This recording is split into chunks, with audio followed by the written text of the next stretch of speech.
Assalamualaikum warahmatullahi wabarakatuh. Welcome to Oni Aljri World. Pada kesempatan kali ini, saya akan membahas tentang desain produk bank syariah.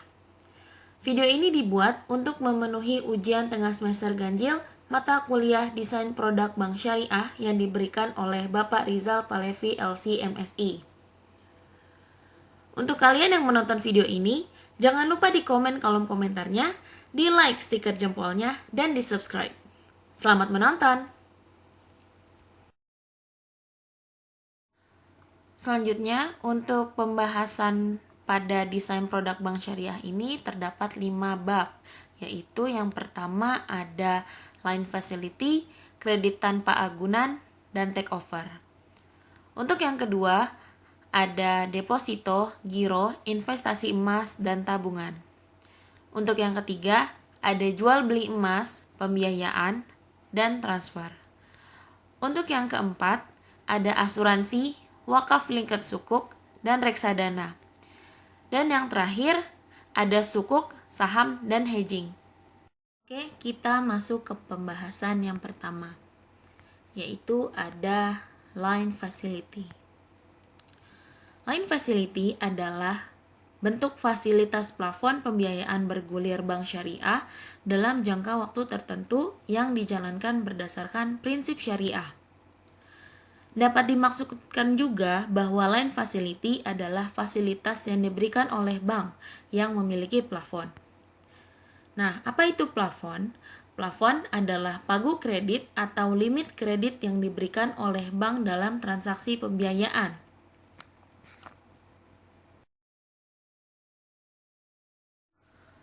Selanjutnya adalah pembahasan tentang akad yang sudah ada sebelumnya. Nah, line facility ini, akad yang sudah ada sebelumnya adalah murabaha bil wakalah. Berikut skemanya. Terdapat bank syariah, nasabah, dan supplier. Di sini, nasabah pada awalnya mengajukan pembiayaan murabaha kepada bank syariah. Ketika telah disetujui, maka yang dilakukan oleh bank syariah adalah mewaatkan untuk mewakilkan pembelian mobil kepada nasabah. Jadi kita gambarkan di sini ada nasabah yang menginginkan pembiayaan mobil dengan akad murabaha kepada bank. Kemudian yang kedua adalah nasabah membeli mobil kepada supplier, dan di sini nasabah selaku wakil bank disebut juga dengan wakalah. Yang ketiga, setelah mobil itu dibeli, maka karena nasabah di sini adalah sebagai wakalah bank, dapat dipastikan dan memang mobil yang dipilih dan dibeli oleh nasabah itu adalah milik bank syariah. Maka bank syariah menjual mobil secara murabaha kepada nasabah. Dan selanjutnya, nasabah akan mencicil mobil tersebut tiap bulannya sesuai dengan waktu tempo yang sudah disepakati bersama. Kemudian, ada akad baru dalam line facility, yaitu ijarah bil wakalah. Terdapat bank syariah, nasabah, dan dealer. Di sini masih sama, kita gambarkan bahwa ada seorang nasabah yang ingin mengajukan pembiayaan mobil operasional dengan akad ijarah kepada bank. Maka yang pertama kali dilakukan adalah nasabah mengajukan portofolio pembiayaan dengan akad ijarah ke bank syariah. Lalu, bank syariah mencari dealer mobil yang diinginkan oleh nasabah dan mengajukan kerjasama dalam bentuk wakalah.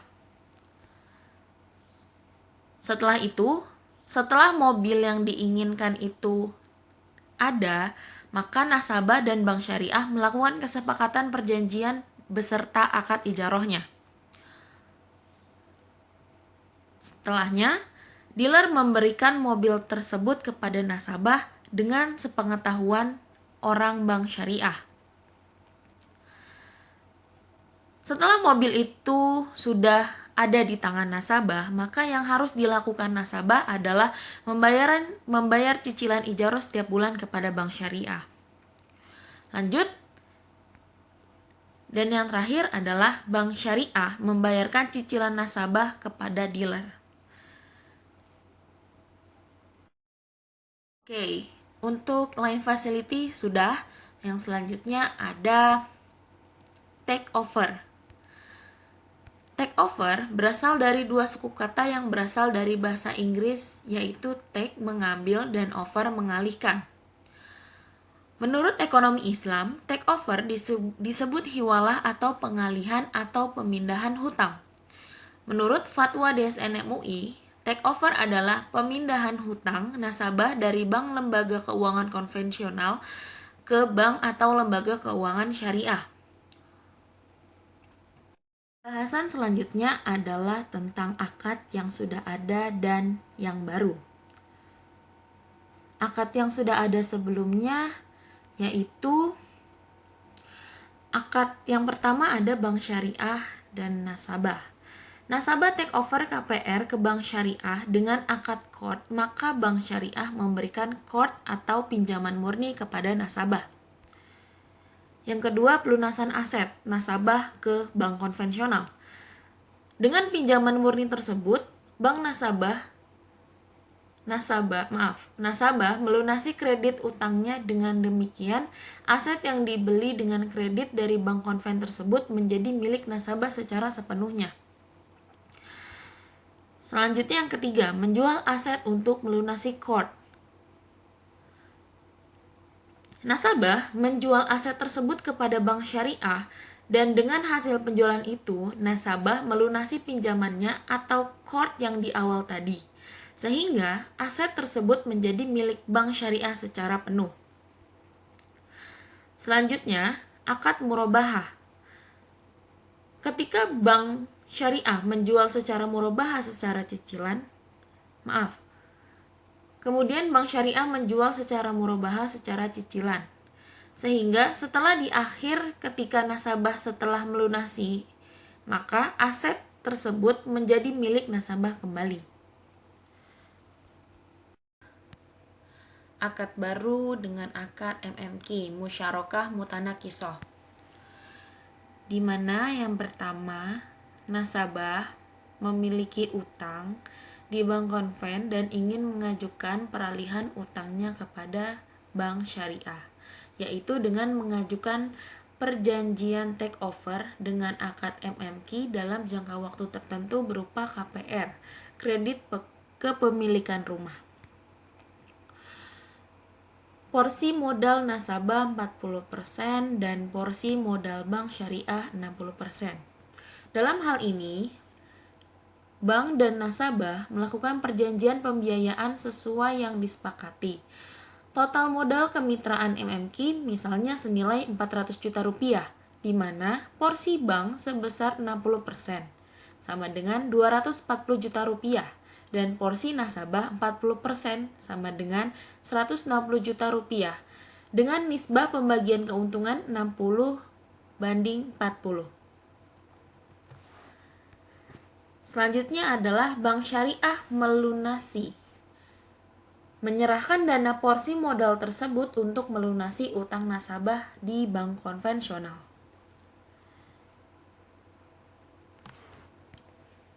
Selanjutnya ada perolehan aset.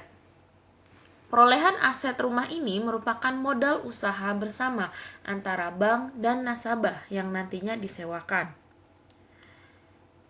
Yang kelima adalah akad ijarah. Aset berupa rumah ini disewakan kepada nasabah dan hasil sewa atau ujroh ini nantinya digunakan sebagai bagi hasil antara nasabah dan bank syariah. Selanjutnya adalah bagi hasil.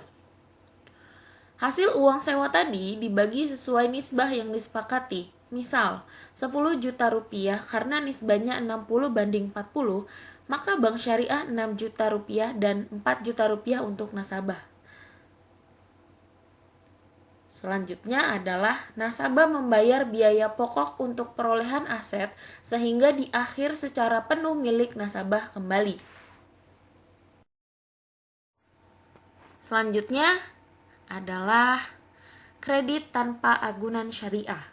Kredit tanpa agunan adalah salah satu produk pinjaman yang memberikan fasilitas kredit tanpa membebankan calon nasabah untuk mempersiapkan suatu aset untuk dijadikan jaminan atas pinjaman tersebut. Berikut akad yang sudah ada dan yang baru. Akad yang sudah ada adalah pembiayaan implan, yaitu ada nasabah, bank syariah, dan supplier. Kita gambarkan bahwa nasabah datang ke bank syariah meminta pembiayaan kredit tanpa agunan dengan akad murabahah dengan kesepakatan bank mengambil keuntungan di dalamnya, yaitu harga beli dan margin, dan dicicil selama 5 tahun. Kedua, bank memberikan dana yang dibutuhkan untuk membeli barang yang diinginkan nasabah menggunakan akad wakalah. Dan yang ketiga, nasabah membeli barang kepada supplier. Keempat, barang dikirim dari supplier ke nasabah. Dan terakhir, nasabah membayar cicilan tiap bulannya kepada bank syariah selama 5 tahun sesuai kesepakatan. Untuk akad baru, yaitu pariwisata halal, di mana ada agen travel, bank syariah, dan nasabah. Yang pertama, bank menawarkan kepada nasabah pengguna kartu kredit atau karyawan untuk produk liburan pariwisata halal, contohnya Dubai, Turki, dan lain-lain, dengan angsuran selama 1 tahun.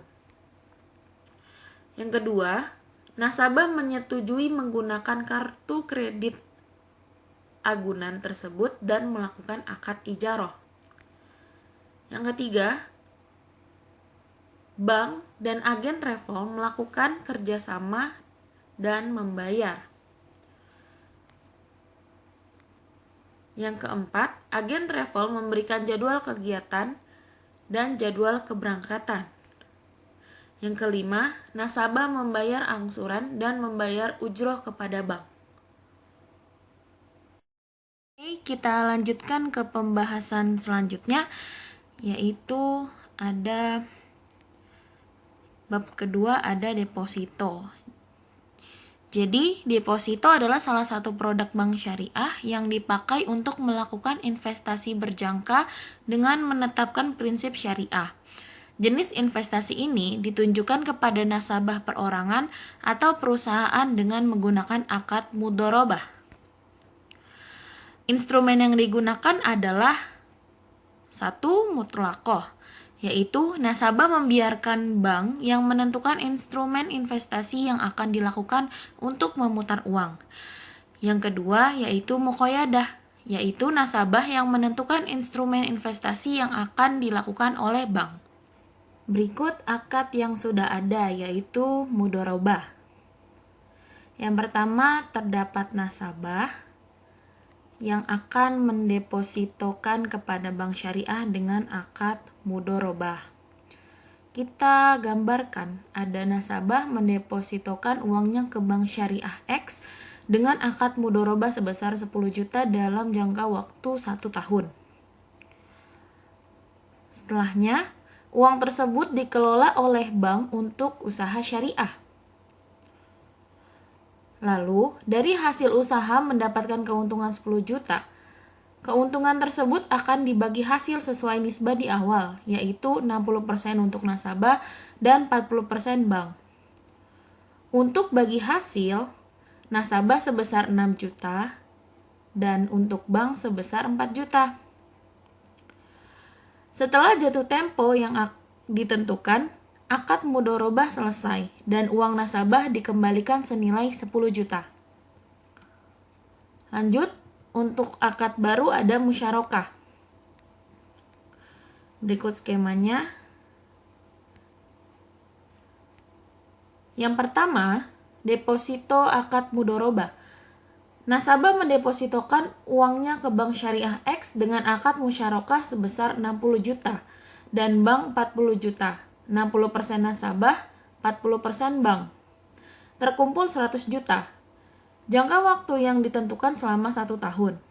Yang kedua, uang tersebut dikelola oleh bank untuk usaha syariah. Yang ketiga,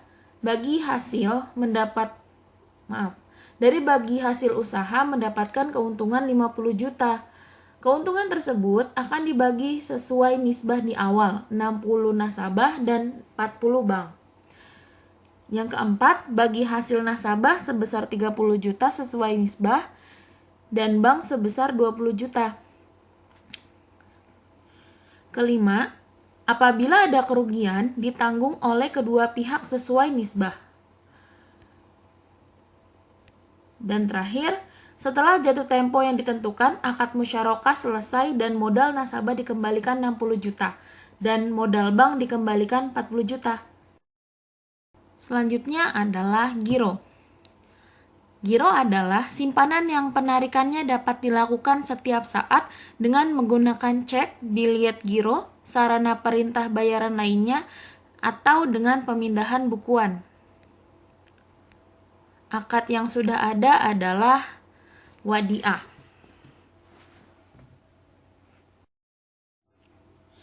Yang pertama, nasabah dan bank melakukan akad wadiah. Nasabah selaku penitip dan bank selaku pengelola. Kedua, nasabah menitipkan dana kepada bank. Ketiga, nasabah dapat mengambil dana titipan tersebut dari bank dengan waktu kapanpun dan menggunakan alat penarikan cek, biliet giro, dan lain-lain. Dan bank memberikan bonus kepada nasabah. Untuk akad baru, ada qard atau qardul hasan. Yang pertama, nasabah dan bank melakukan qard. Dalam hal ini, nasabah selaku muqorib atau pemberi pinjaman dan bank selaku muktarib peminjam. Kedua, nasabah memberi dana pinjaman kepada bank. Ketiga, dana tersebut akan dimanfaatkan oleh bank kepada pihak ketiga, yaitu melakukan usaha. Yang keempat, pihak ketiga atau usaha memberikan keuntungan kepada bank. Kelima, bank mengembalikan dana pinjaman 100% tanpa ada pengurangan kepada nasabah, dan nasabah dapat menarik dananya dengan waktu kapanpun dengan alat penarikan dana menggunakan cek, biliet giro, dan lain-lain. Selanjutnya adalah pembahasan tentang investasi emas. Investasi emas adalah suatu kegiatan investasi yang menggunakan logam mulia, yaitu emas. Emas, selain menjadi simbol kekayaan, juga dikenal sebagai sebuah alat untuk melindungi nilai kekayaan. Berikut akad yang sudah ada, yaitu murabahah. Selanjutnya, yaitu akad baru, MMQ. Kita gambarkan, nasabah memiliki aset emas 100 gram senilai 200 juta. Kemudian, nasabah ingin membeli rumah senilai 250 juta. Maka, nasabah melakukan pembiayaan ke bank sebesar 50 juta dengan nisbah bagi hasil sewa keuntungan 70% untuk nasabah dan 30% untuk bank. Kemudian, nasabah dan bank melakukan kontrak akad. Setelah itu, bank dan nasabah membeli rumah seharga 250 juta. Biaya kontrak pembelian kepemilikan rumah itu nasabah cicil selama 24 bulan. Perhitungannya yaitu 50 juta modal bank dibagi 24 bulan, sama dengan 2.084.000 per bulan. Karena nasabah menyewa rumah tersebut, maka nasabah juga membayar sewa, yang mana hasil sewa tersebut merupakan keuntungan bagi bank dan bagi nasabah. Sewa per bulan dikenakan 500.000 per bulan, dibagi dengan nisbah antara bank dengan nasabah. Maka keuntungan bagi bank adalah 150.000 per bulan, dan keuntungan bagi nasabah adalah 350.000 per bulan. Maka Total yang nasabah keluarkan setiap bulan selama 24 bulan adalah sebesar 2.084.000 ditambah 150.000 sama dengan 2.234.000. Lanjut, untuk pembahasan selanjutnya adalah tabungan. Tabungan adalah simpanan yang pada penarikannya hanya dapat dilakukan menurut syarat tertentu yang sudah disepakati, namun tidak dapat ditarik dengan cek, giro, atau alat lainnya yang sama seperti itu. Terdapat akad yang sudah ada, yaitu al-wadi'ah yad amanah, di mana nasabah sebagai penitip atau muwadi menitipkan uang kepada bank sebagai penyimpan atau mustauda atau penerima titipan wadi, yang nantinya bank akan memberikan biaya titipan yang diberatkan kepada nasabah. Selanjutnya, yaitu ada akad baru, yaitu multi akad, di mana nasabah dan bank syariah melakukan akad. Kedua, setelah akad, bank syariah akan mencari pihak ketiga yang mana akan melakukan kegiatan usaha. Ketika usaha itu untung, maka keuntungan akan diberikan kepada bank. Tak lupa, karena nasabah telah menabung di bank syariah, maka selanjutnya adalah nasabah mendapatkan bonus dari bank syariah. Selanjutnya ada bab ketiga, yaitu tentang jual beli emas. Jual beli emas adalah persetujuan saling mengikat antara penjual, yakni pihak yang menyerahkan atau menjual barang seperti emas, dan pembeli sebagai pihak yang membayar atau membeli barang yang dijual. Berikut akad yang sudah ada sebelumnya. Yang pertama, bank syariah dan nasabah melakukan negosiasi tentang rencana transaksi jual beli yang akan dilaksanakan, meliputi jenis barang dan harga jual. Kedua, bank syariah melakukan akad jual beli dengan nasabah, di mana bank syariah sebagai penjual dan nasabah sebagai pembeli. Dalam akad jual beli ini ditetapkan barang yang menjadi objek jual beli yang telah dipilih oleh nasabah dan harga jual barang. Ketiga, maka bank syariah membeli barang dari supplier atau penjual. Pembelian yang dilakukan oleh bank syariah ini sesuai dengan keinginan nasabah, sesuai dengan akad tersebut. Keempat, supplier mengirimkan barang kepada nasabah atas perintah bank syariah. Yang kelima, nasabah menerima barang dari supplier. Yang keenam, barang dikirim oleh supplier dan nasabah menerima barang, maka nasabah melakukan pembayaran. Pembayaran yang dilakukan oleh nasabah ialah dengan cara angsuran. Selanjutnya, untuk akad baru istisna.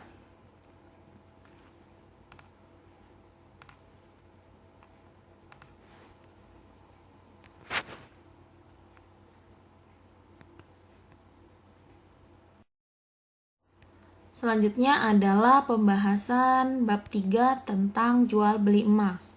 Jual beli emas adalah persetujuan saling mengikat antara penjual, yakni pihak yang menyerahkan atau menjual barang seperti emas, dan pembeli sebagai pihak yang membayar atau membeli barang yang dijual. Berikut skemanya, akad yang sudah ada sebelumnya, di mana bank syariah dan nasabah melakukan negosiasi tentang rencana transaksi jual beli yang akan dilaksanakan, meliputi jenis barang dan harga jual. Kedua, bank syariah melakukan akad jual beli dengan nasabah, di mana bank syariah sebagai penjual dan nasabah sebagai pembeli. Dalam akad jual beli ini ditetapkan barang yang menjadi objek jual beli yang telah dipilih oleh nasabah dan harga jual barang. Ketiga, maka bank syariah membeli barang dari supplier atau penjual. Pembelian yang dilakukan oleh bank syariah ini sesuai dengan keinginan nasabah, sesuai dengan akad tersebut. Yang keempat, supplier mengirimkan barang kepada nasabah atas perintah bank syariah. Kemudian, nasabah menerima barang dari supplier. Terakhir, nasabah menerima barang, maka nasabah melakukan pembayaran. Pembayaran yang dilakukan oleh nasabah ialah dengan cara angsuran. Selanjutnya, akad baru yaitu istisna. Pertama, nasabah memesan emas kepada bank selaku penjual dengan spesifikasinya yaitu dengan 1 gram emas senilai 700.000 dan ditambahkan uang ongkos untuk produsen dengan per gram 25.000. Lalu, nasabah memesan sebanyak 20 gram. Kedua, nasabah memesan sebanyak 20 gram, maka 700.000 dikali 20 gram sama dengan 14 juta. Dan untuk uang produsen, 25.000 dikali 20 gram sama dengan 500.000. Dengan menggunakan akad istisna, waktu untuk penyerahan emas ditentukan selama 1 minggu. Ketiga, pembayaran di muka secara keseluruhan oleh nasabah. Sejumlah 14 juta ditambah 500 sama dengan 14.500.000 rupiah. Keempat, bank segera memesan emas kepada produsen terlebih dahulu yang diinginkan oleh nasabah. Kelima,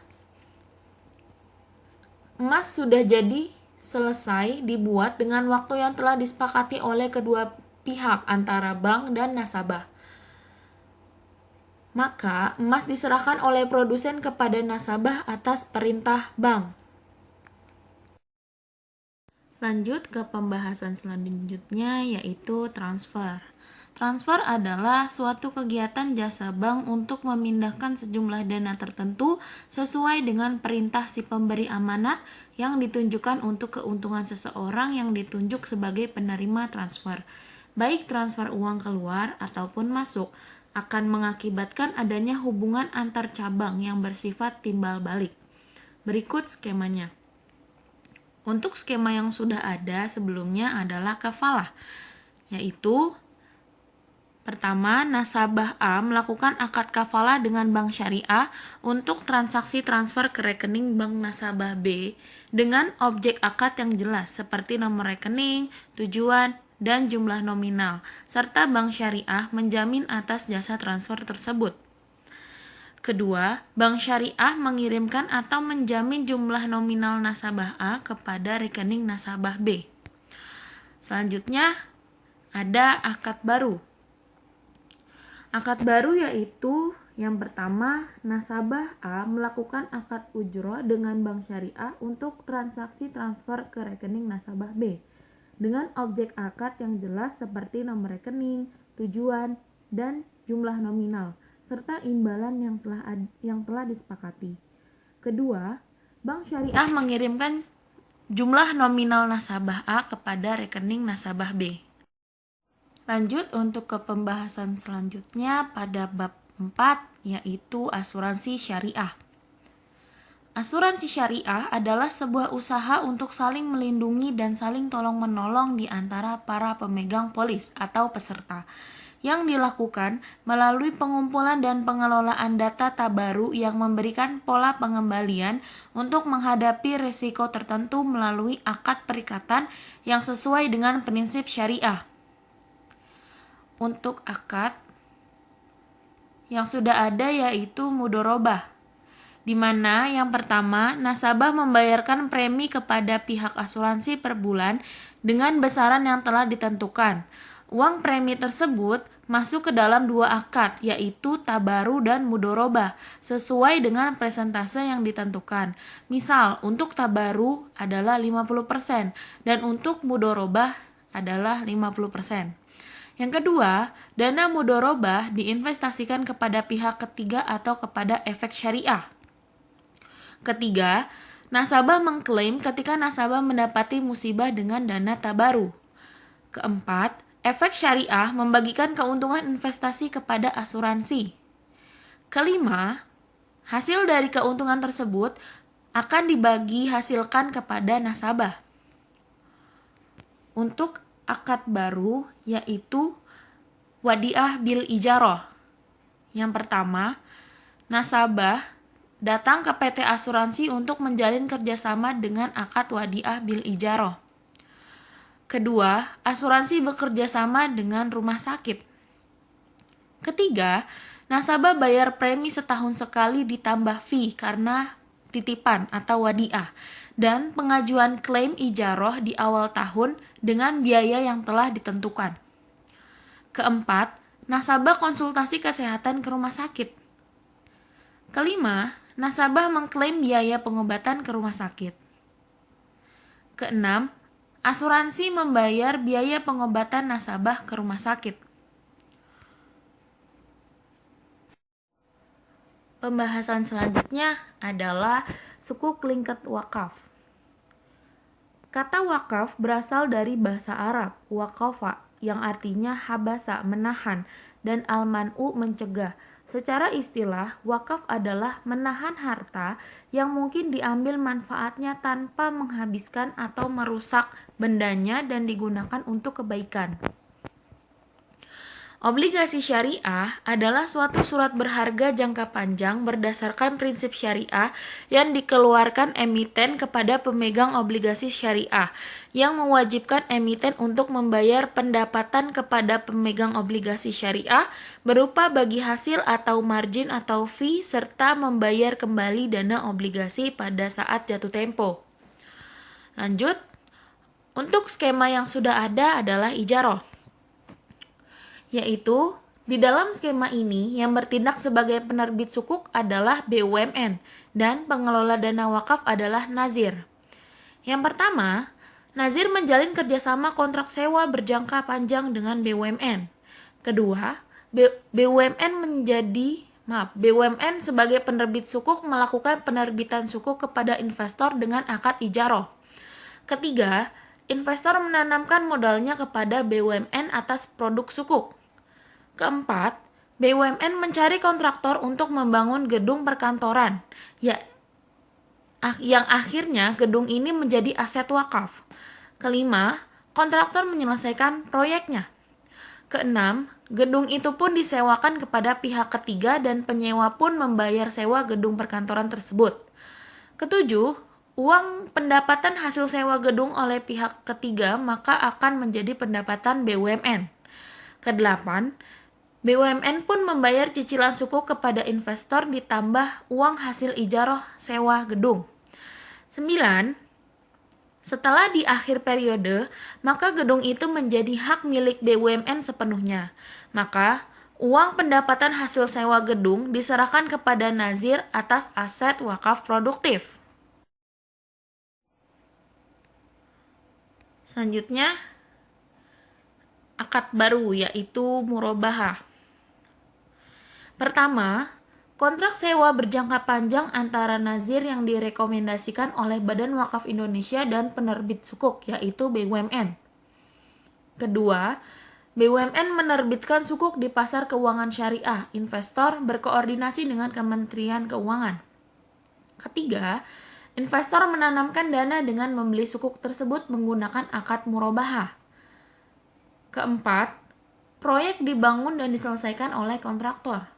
Kelima, setelah gedung perkantoran jadi, maka gedung pun disewakan oleh pihak ketiga. Keenam, imbalan sewa jadi pendapatan BUMN. Ketujuh, BUMN membeli kembali sukuk dari investor dengan akad murabahah untuk pengembalian kepemilikan proyek.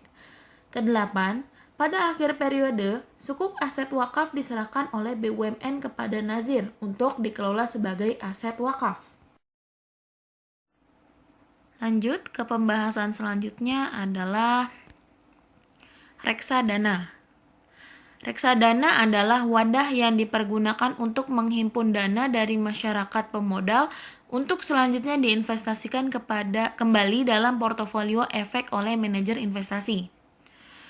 Portofolio efek adalah kumpulan efek yang dimiliki secara bersama kolektif oleh para pemodal dalam reksadana.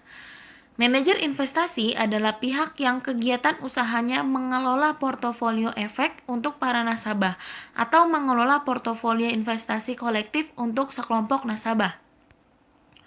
Berikut skema yang sudah ada, yaitu wakalah dan mudharabah. Lanjut, skema baru. Akad baru. Penjelasannya, Pertama, investor memberikan mandat kepada manajer investasi untuk melakukan investasi bagi kepentingan investor sesuai dengan prospektus. Kedua, kemudian manajer investasi ini mengelola dana investor untuk diinvestasikan ke berbagai instrumen investasi di pasar modal dengan skema kontrak investasi kolektif dengan bank kustodian di mana manajer investasi mempunyai wewenang untuk mengelola portofolio investasi kolektif. Ketiga, dan bank kustodian diberi wewenang untuk melaksanakan penitipan kolektif.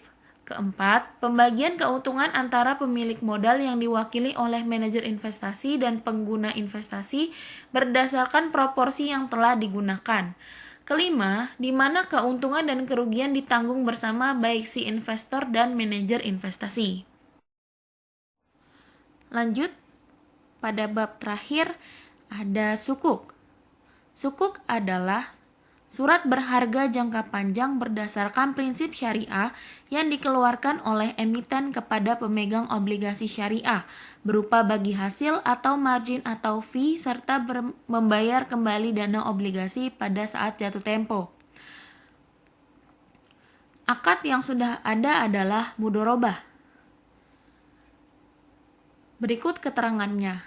Pertama, emiten menerbitkan sukuk mudorobah lalu investor memberikan dana mudorobah kepada emiten.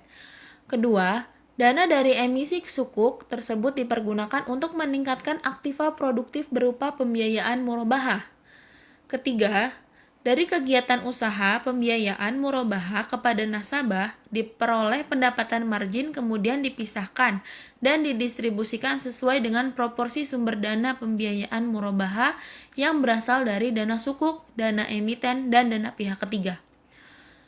Keempat, pendapatan margin dari dana sukuk kemudian didistribusikan sebagai pendapatan bagi hasil antara emiten dan investor sesuai dengan kesepakatan awal.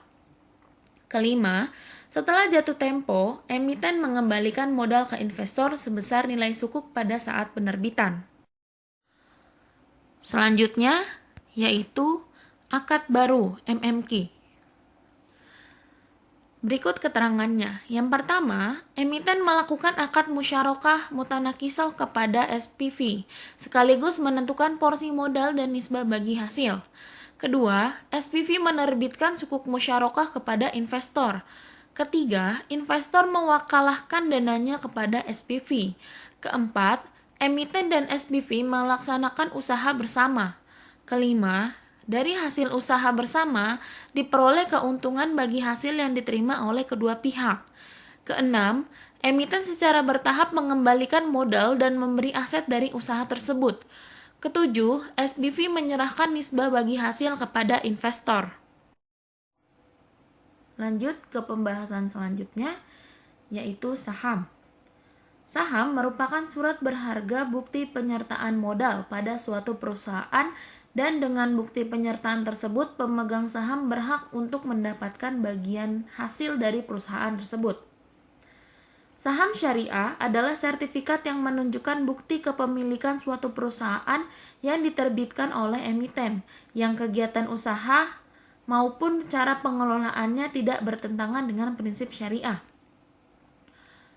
Untuk akad yang sudah ada adalah musyarakah, di mana emiten menawarkan saham kepada investor. Ketika investor menerima saham tersebut, maka yang dilakukan adalah membayar atau setor dana kepada emiten. Selanjutnya, emiten memberikan sahamnya kepada investor. Untuk akad baru yaitu MMQ. Berikut penjelasannya. Pertama, emiten melakukan akad musyarakah mutanakisoh kepada investor sekaligus menentukan modal dan nisbah hasil. Kedua, kemudian emiten dan investor membangun perumahan tersebut. Ketiga, setelah selesai membangun perumahan tersebut, lalu si emiten menyewakan perumahan tersebut kepada pihak ketiga. Keempat, dari hasil perumahan tersebut dibagi keuntungan emiten 60% dan investor 40%. Kelima, emiten secara bertahap atau mencicil modal tersebut kepada investor sekaligus membeli aset tersebut. Keenam, investor menyerahkan surat perpindahan kepemilikan kepada emiten. Selanjutnya, pembahasan terakhir adalah tentang hedging. Hedging adalah suatu tindakan untuk mengurangi ketidakpastian mengenai gerak harga di masa yang akan datang dari suatu komoditi, surat-surat berharga, dan mata uang asing berdasarkan prinsip syariah. Akad yang sudah ada. Kita gambarkan seorang pedagang komputer di Indonesia membeli beberapa unit komputer dari Amerika dengan mata uang US dollar seharga 1 juta, di mana dia akan melunasinya nanti setelah 3 bulan. Karena dia mengkhawatirkan nilai tukar US dollar akan naik tinggi pada saat pelunasan, maka ia membuat transaksi hedging dengan cara membeli US dollar sejumlah nominal yang akan ia butuhkan dengan nilai tukar pada saat ini dan serah terima dolar dengan rupiah nanti setelah 3 bulan lagi pada saat pelunasan, pembayaran barang yang telah dipesan, dan nilai tukar yang disepakati berada di titik 10.000 per 1 US dollar. Lanjut, untuk akad baru yaitu Bai al-Sarf. Kurs spot rate US dollar 1.45. Yang pertama, investor memiliki 14,5 juta US dollar. Kedua, bank menyerahkan 10 juta. 3, perjanjian kurs ditetapkan investor akan membeli 14 juta US dollar kepada kurs US dollar 1.43. Keempat, investor menyerahkan 141. Kelima, bank menyerahkan US dollar 14.501. Apaan sih? Pembahasan selanjutnya adalah tentang hedging. Hedging adalah suatu tindakan untuk mengurangi ketidakpastian mengenai gerak harga di masa yang akan datang dari suatu komoditi, surat berharga, dan mata uang asing berdasarkan prinsip syariah. Skema yang sudah ada yaitu dapat kita gambarkan. Seorang pedagang komputer di Indonesia membeli beberapa unit komputer dari Amerika dengan mata uang US dollar seharga 1 juta, di mana dia akan melunasinya nanti setelah 3 bulan. Karena dia mengkhawatirkan nilai tukar US dollar akan naik tinggi pada saat pelunasan, maka ia membuat transaksi hedging dengan cara membeli US dollar sejumlah nominal yang akan ia butuhkan dengan nilai tukar pada saat ini, dan serah terima dolar dengan rupiah nanti setelah 3 bulan lagi pada saat pelunasan pembayaran barang yang telah dipesan, dan nilai tukar yang disepakati berada di titik 10.000 per US dollar. Selanjutnya adalah akad baru yaitu Bai al-Sarf. Berikut gambarannya. Pertama, seorang investor memiliki 14,5 juta US dollar. Ia ingin berinvestasi dalam mata uang euro, namun tidak ingin terkena fluktuasi di pasar mata uang karena kurs hari ini spot rate-nya US dollar per euro adalah 1,45 US dollar sebesar 1 euro. Kedua, maka jika investor bertransaksi US dollar ke euro, dia akan mendapatkan 10 juta euro hari itu. Ketiga, setelah itu investor akan masuk ke wa'ad atau berjanji untuk menandatangani kontrak pertukaran mata uang berdasarkan prinsip Taluk al-Sarf di masa depan. Pertukaran mata uang masa depan akan didasarkan pada nilai tukar yang mengacu pada tingkat hari ini. Jadi, di masa depan, investor akan mendapatkan kembali US dollar tanpa terkena resiko fluktuasi mata uang. Perjanjian kurs ditetapkan investor akan membeli 14,5 US dollar pada kurs 1,43 US dollar per 1 euro. Keempat, setelah 1 tahun, yaitu ketika dia ingin menukarnya menukarnya kembali ke US dollar, investor menyerahkan 10 euro, 10,141 euro kepada bank. Kelima, bank menyerahkan 14,501 US dollar kepada investor. Thank you for watching. Buat kalian yang sudah nonton, jangan lupa untuk like, comment, dan subscribe. Assalamualaikum.